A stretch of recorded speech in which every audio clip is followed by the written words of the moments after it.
to have some cameras come in, so why don't I put you over here? Cameras? How about having 150,000 cameras and 4 reporters? Bring on the camera. It's a pool situation. Ladies and gentlemen, the President of the United States and the Vice President.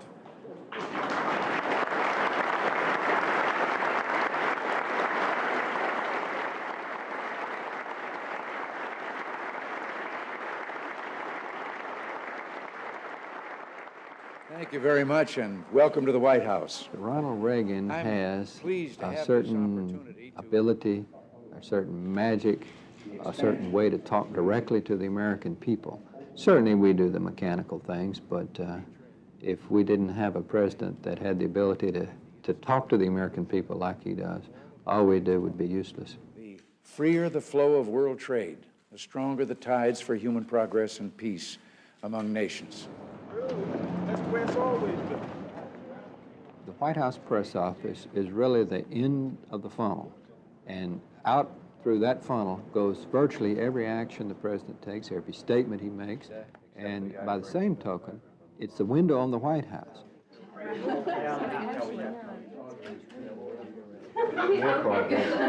it states the problem.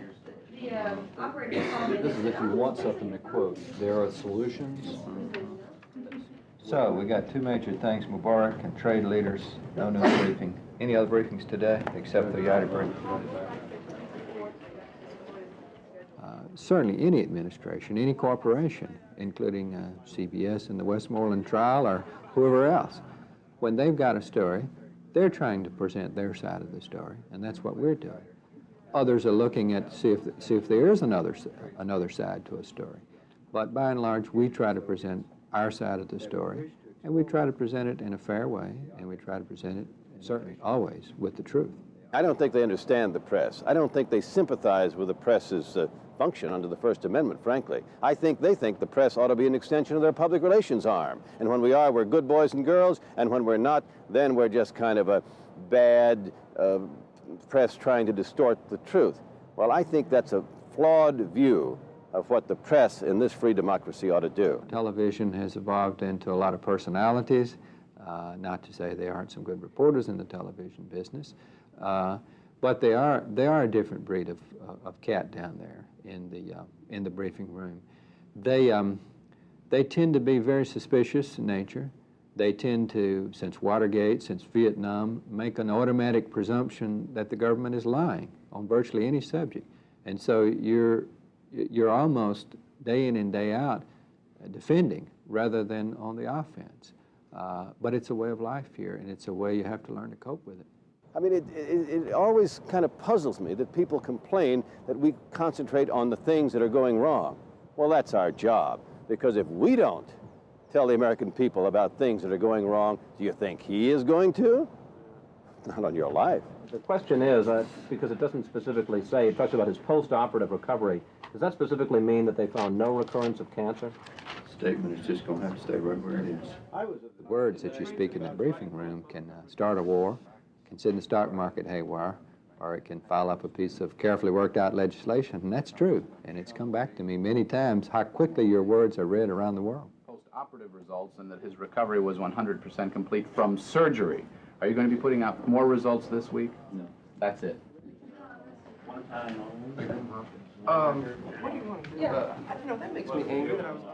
It's a cauldron of personalities, you might say. It's constantly moving, and there are even some kind of personality differences between, say, the still photographers are a certain type, and the camera people and the sound people, and then the correspondents, of course, and then the print writers.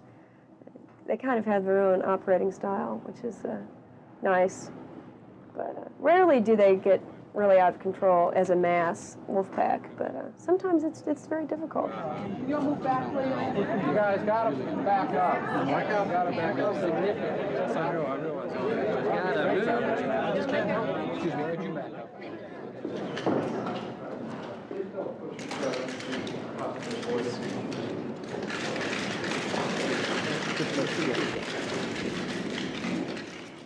It always is like that, even though that was a lot of people because the Egyptian press was here today, so it made it a little more crowded. But it's always a mad dash for the door and positioning and people sort of taking 2 little steps to the right and 2 little steps to the left to, you know, try and get in sooner.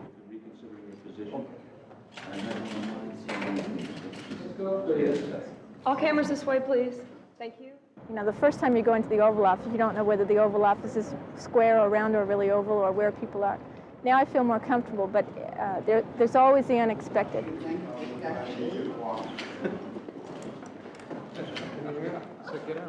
The White House is a prestigious beat, but in reality, it's a little different beat from any other because of security reasons. The press is confined to a briefing room.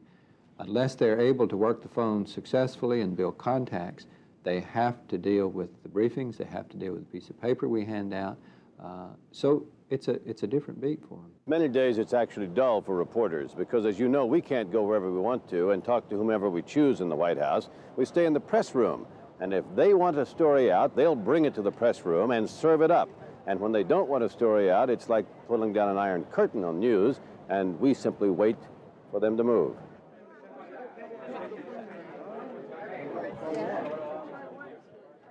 Off to the press secretary. It's obviously a unique atmosphere to work in. Not only are you in the center of the White House, you're in the front lines with the press. You have some famous media personalities, the cream of the crop in their business. And it's a lively spot. You get used to things. You park your car, you come in, you say hello to everyone is in a normal job. You get your coffee, come in, your desk, and then, you know, I've looked up and I think, oh my, you know, there it is. There's the White House, and I'm actually sitting in here looking out the window, and here I am on the front lawn of the White House. It's sometimes overwhelming. While our audience may be the American people, you know, from sea to shining sea, really the people that we have to deal with to get our message across are the major television networks, the wire services, and the major newspapers. And when you count those, you can count them on your hands and perhaps your toes in some instances, those that have the major influence. So it is an important audience. It does affect the way the American people think. And so that little group that we deal with day in and day out down there in the press corps has enormous influence worldwide. You know, I can't touch Ronald Reagan, even if I tried, from the standpoint of telling people what to think about his programs or him. People out there make up their own mind. I bring information. If information is right, it may have a bearing on what you think. And it may cause you to decide that the president's view or version of something isn't what you want to support. But I personally, reporters personally, don't have any power to change people's minds, except through the information we bring. So they may be afraid of that. And if they are, then I think we have to redouble our efforts. The administration is trying to accentuate what little positive there may be. A senior official says the U.S. has not given up on direct Arab-Israeli talks this year. The official can offer no signs of progress. Frank says no. CNN, the White House.